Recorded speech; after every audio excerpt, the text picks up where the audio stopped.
Welcome to the Samantha Leith podcast with me, Samantha Leith. I have a passion for exploring anything and everything that can help us to be extraordinary. Each week, I'm going to dive into a topic and explore it extensively because if there's something that makes for a better life, I want to learn about it and, more importantly, share it. And hey, you may just get the odd song thrown in. There'll be deep conversations, fun and frivolity, helpful tools for you to add to your life straight away, random musings about anything from coffee to sex, and information that may just blow your mind. This is a podcast for dreamers, believers, action takers, and achievers. It's personal development, but not as you know it. Hello. Welcome to episode 29 of the Samantha Leith podcast, which is all about accepting responsibility. And I wanted to add, it's like the key to authentic living, but, well, is it? I don't know if it's the key necessary to authentic living. I think we have many keys to authentic living. So I'm not willing to just kind of say it's one thing that's the do or die thing for authentic living. But I do believe accepting responsibility is a huge part of it. So what is accepting responsibility? This is not going, it's just all my fault. Everything in life is just all my fault. I'll take it all on. And, you know, having those shoulders that are just weighed down with almost throwing the blame game at yourself constantly. And that is really not healthy. Okay. I've gone through phases of my life where I have accepted responsibility, and I've gone through phases of myself where I've been like, no, it is all out there. It's everything out there that has happened to me that has caused this. You've probably all heard like the cause and effect thing. So how our minds work is something happens, we think something about it, we feel something about it, we react in a certain way, we take an action, and then something else happens. So kind of, you know, and you'll hear it spoken about in many different ways, but it's pretty much, you know, something happens, think something, feel something, do something, something happens, and around and around we go. And one of the quotes I love is from Charles R. Swindoll, who says, life is 10% what happens to us and 90% how we react to it. And I would probably almost go it's 1% what happens to us and 99% how we react to it, okay? So all these outside of us things, the stuff of life that happens, we do or don't do something. And we choose in our clever little minds whether we're going to accept responsibility for it, or we're going to lay blame on somebody else, or we're going to be a victim, or we're going to cut off our noses to spite our faces and get all about it. We choose what we get to do about everything, okay? Now, as I said, I've gone through phases of accepting responsibility and not accepting responsibility, and I'm here to tell you, having done both, accepting responsibility, you know what? I can feel really crap in the moment. Like when I look at that increased mortgage at the moment and think, I really should have had more of a buffer in my income, or, I should have myself there. I didn't do this. I could have done this. Oh my God. It's all my fault. I'm hopeless. I did absolutely have that moment. And I also had the moment of, it's got nothing to do with me. It's just that limping RBA and those keep putting the rates up and it's all their fault. And I think I'm going to go and have a lie down. I have done both. What makes it better though? Which one makes my life better? Which one makes me feel better? Maybe not in the moment, but in the long term does. Which one makes me take better action or take any action for starters is the one where I go, you know what? I haven't set up enough of a safety net. I don't have enough of a buffer. And that's on me. I spent too much money on that trip, or maybe I didn't need that feather jacket. All of these things, me going, I could have done better. What does that make me do? That makes me go, okay, I need to reach out to somebody tomorrow. I need to, maybe we don't need all of those TV subscriptions. Do I really need an iCloud account and a Dropbox account? Makes me look at other things, okay? So that's just one example. But there's other ways where we can accept responsibility or choose not to accept responsibility. I'll do another one with me because, hey, this is my podcast. And I know when I'm listening to podcasts, when I hear personal stories from the person actually doing the podcast, if I can relate to that story, the message that they're getting across means so much more to me. So I'm not telling these stories or sharing these stories because I want to, word vomit my life onto the world. I really hope that you can see there's a point in the stories that I tell because that is my intention, okay? I'll go with my weight, for example. As many of you know, if you've followed me for a while or you've heard any of my podcasts, my weight yo-yoed up and down and up and down and up and down for the majority of my life. And I could 100% go, well, that stuff started when I was really young, when my mum used to give me money and tell me to go and buy chocolate to eat when my dad was having one of his moments, in inverted commas, to make myself feel better. That's where it all went wrong. It's all her fault. Well, when I was 6, yeah, she gave me the money, and my 6-year-old brain didn't understand that maybe sitting down and eating all those polly waffles was not going to be great for me, even though it helped me ignore the screaming or the drinking or whatever was happening in that moment. However, when I was 16 or 26 or even 36, me choosing to put something in my mouth or choosing not to go to the gym or choosing to sleep in or not sleep enough or whatever it was, those choices that I made that did impact my weight, 100% on me, dude. All on me. And accepting that responsibility and going, yeah, I need to work on this stuff is how we have change and how we have power. We take back the power for ourselves when we accept that responsibility, okay? So a study from the Journal of Personality and Social Psychology showed that self-judgment, or how we view ourselves, impacts our mental health more than how we believe we're seen by others. And this responsibility, I believe, is a really, really important part of that, okay? So that, I mentioned it earlier, we can blame or we can go into victim mode or something like that. But in particular here, I want to talk about the difference of responsibility versus blame, because I think they're the two biggest.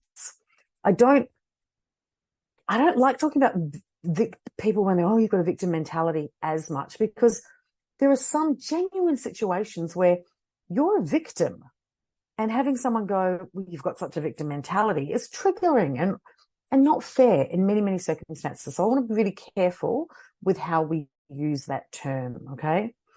So what are the big differences between responsibility and blame? So responsibility is about ownership. So it's acknowledging that the role that we played in a situation. Did our relationship break up? Yeah, our relationship broke up. But maybe he dumped me or she dumped me.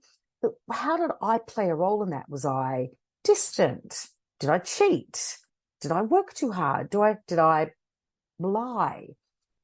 Maybe there wasn't anything there, but most of the times in relationships, it's a two-way street. And again, I'm not talking about anything where there's psychological or physical abuse, okay? That's a whole other ballgame. But then on the other hand, that same situation, that blame, you might go, totally their fault. They dumped me. No, I was absolutely perfect partner. It's all on them, okay? You could do that. Or here's another way to blame. Okay, this is a tricky one, okay? You can self-blame, so that inwards blame, which is not taking responsibility. It's playing the blame game on yourself. So that's when you go, oh, it's all my fault. I effed everything up. Oh, I can't do anything right. I'm so hopeless. That's not constructive either, okay? When you can look at the role you played in any of those things, whether you got the job, did you send in that application an hour late? Did you not put your email whatever it is, just look for how you can take responsibility for things and what you can learn from taking that responsibility for things. Because if you don't, we're handing over the reins to our life. Okay. Do I want to think that the RBA is completely responsible for my circumstance? No, because then that means they're also responsible for the good stuff that I do financially. And they didn't help me on that. So accepting that responsibility for our part in things is a really key way for us to take ownership of our lives. And I've said that a couple of times in this podcast already, and I'll probably repeat it again, because that ownership is how we move on. Okay. Next, I want to say, though, that in taking that ownership of things, if we're taking responsibility for something that maybe a little bit negative, maybe we're even running that fine line of that self-blaming thing, or just actually taking a logical sense of responsibility. When it is negative, we need to be careful, because any of that negativity, yes, life is 50-50, but any of that negativity can start etching away at how we feel about ourselves. And as you know, I talk about the confidence stack, and that any of those pieces that we kind of knock out a little bit like a Jenga block can impact so many things in our lives. Okay. So it's about taking responsibility for what we do have control over, not letting it get too negative, definitely not doing self-blame, and not blaming others, because we want to have that power. So a couple of ways we can do it. Journaling, as you know, I love to journal, and you can go to amazon.com.au and look up the Extraordinary 90-Day Journal, or the 90-Day Extraordinary Journal. Oh my God, I can't even remember what it's called now. Type in my name, Samantha Leith, and you'll find the journal and buy one. In the bottom of the second page of the daily journal, there's a little bit about introspection and questions you can ask yourself. And I find that's a really good place to look at any of these deeper questions about how I am taking responsibility, or need to take responsibility, or want to just like shove away that responsibility. Okay. So a good way to also look at how you're taking ownership of responsibility for things is looking at feedback you're getting from other people, or feedback from the world on things. Okay. Another way you can help get a handle on it is affirmations. Now, I'm a big believer in affirmations, also power statements. I do a little bit of EFT, but you could, just repeat to yourself, I'm in control of my choices. I take ownership of my decisions. I take ownership of my life. Okay. All of those little things we can do to help us look at that difference between blame and responsibility. So I touched on a little bit of the difference between the two, obviously, and why it's important for us to take responsibility so we have that ownership of our lives. It's our life. I don't want someone else to own it. I could actually just stop the podcast here. Like, we don't want other people to own who we are or what we're doing. It's kind of the whole point about personal development, is getting to know ourselves well enough and to understand ourselves well enough to actually make the choices that we want and do the things that we want to do. Okay.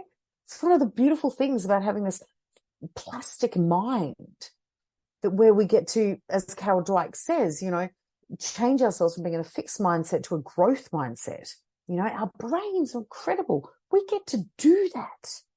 We really get to do that. And another way we can help ourselves take more responsibility, and you might not like it when I say this, is by doing things that make us face our fears, and at the same time, or at a different time, embrace our desires. Like, taking responsibility of things can sometimes be a scary thing, because it means we might have to change. And that change can be scary, or that change could mean that we're moving into something that fills our heart and sets our souls on fire so much more. Okay. So I encourage you to go on to smacktheleith.com /freebies and look at the exercises I have there in courage. Okay. Because I think courage is a real key to helping us be able to accept more self-responsibility, or personal responsibility, accepting responsibility in general. Okay. So how are some of the ways we can do more of this? without being I can never say that word, flagellating. I think it's that. Why would I think, it's so funny. I don't script my podcast, right? And I make a few notes, and if there's a quote or a statistic or something I want to actually make sure I get right, I will write that down, type it up rather. So I'm just like, words come out of my mouth. Why on earth would my brain come up with a word that I always have difficulty pronouncing? Hilarious, Matt. I'm going to accept responsibility for that. Okay.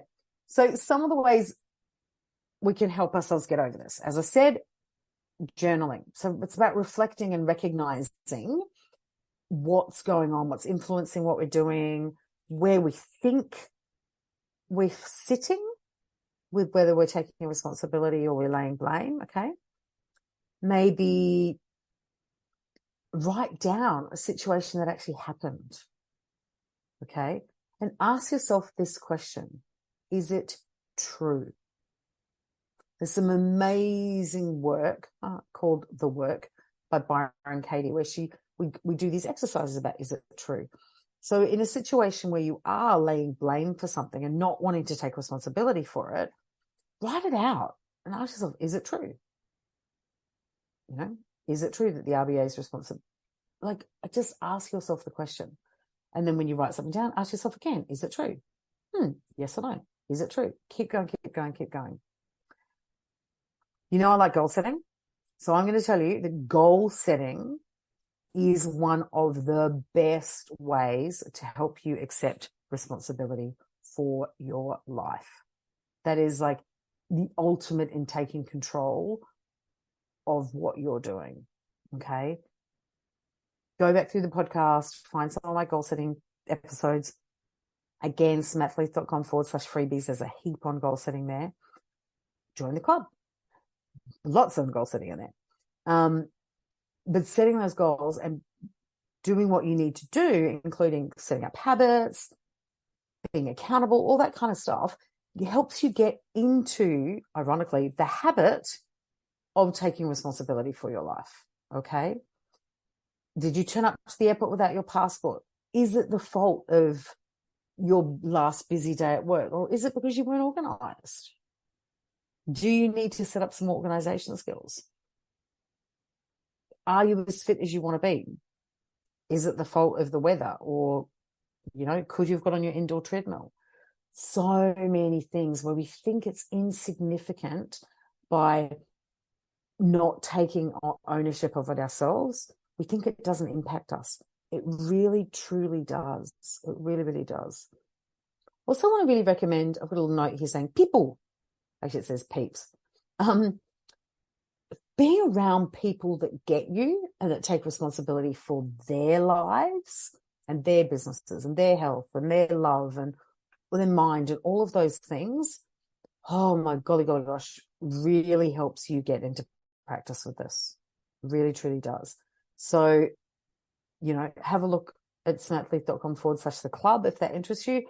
You might have a group of friends that you could just talk about this stuff with. You know, maybe set a WhatsApp group with a couple of girlfriends or boyfriends and go, can we talk about this stuff? But find a group of people that you can talk about how you're taking ownership of your life, what the hiccups are, and how you're actually improving. That will really, really help. And I did write this quote down because I like quotes. Sometimes, not every podcast though. Maybe I should do a quote a podcast.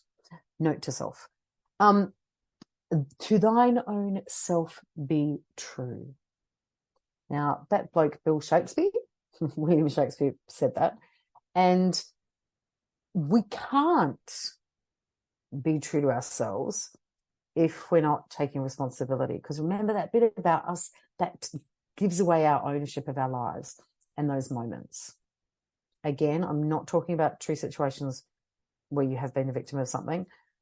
I'm talking about that stuff where we just easily go, not my fault, not my monkeys. That's what you want to take back, okay? Because being able to get up in the morning and go, this is what I'm doing today, and then going to bed that night going, I lived up to that. I owned everything I did today. I've got the power over all of my decisions today. Some of them were great. Some of them, well, we could probably look at those later. And some of them, I'm still not sure whether it was the right decision. But I made the decision and I took ownership of my life. I've got the power. As Snap said, I've got the power. Hey, oh, such a good song. I do get carried away when I talk about music, don't I? I just want you to remember that you've got the power to change this at any point, okay? If you are listening to this podcast and thinking, oopsie, I really have played the blame game for, 40 of my 49 years, it's not too late. You get to rewrite your story and take ownership and responsibility of your life right now. And it hasn't taken you 45 years to make that decision. You get to make that decision in a split second. Yes, no, do it, okay? Make the decision to own your life, the good, the bad, and the what the fudge. Thank you. Please, please, please, please. This week, just do one thing that helps you look at where you are and where you're not taking responsibility, and work on one of those exercises I mentioned: journaling, affirmation, talking to somebody. Just one. Don't have to do one every single day. Just this week, do one of them. And then you go, oh, that was fun. Maybe I'll do 2 tomorrow. Maybe I'll do all of them. And before you know it, a habit has been created and you are living your extraordinary life. So thank you so much for listening to this week's episode of the Samantha Leith podcast. I really, really, really do appreciate you listening to it, because I've taken the time to do it, and you giving your time to listen to it is a beautiful, beautiful thing. Thank you very, very much. Now, if you've gained something from this, or you think someone would like this episode, take a screenshot of the episode cover and send it to someone. Tag me on the socials at Samantha Leith. And if you really feel like being generous, I'd love it if you jumped onto wherever you're listening to this podcast and leave a review, because that is how it helps me connect with other listeners. And I'm here to entertain, educate, and empower every single day of my life, helping people to live their most extraordinary life. And this podcast is just one of the ways I get to do it. So thank you once again for being a part of it. Now, until next week, have an extraordinary week, my friends, and take responsibility and go and do something fun. Bye. Thank you for listening to this week's episode of the Samantha Leith podcast. If you enjoyed this episode and want to dive deeper into the world of personal development and what's possible for you, then I'd love to invite you to join the club. It's my monthly membership designed to guide and support you with the tools and the coaching you need to be extraordinary. Head on over to samanthaleith.com/the club for more information. I'd love to see you on the inside.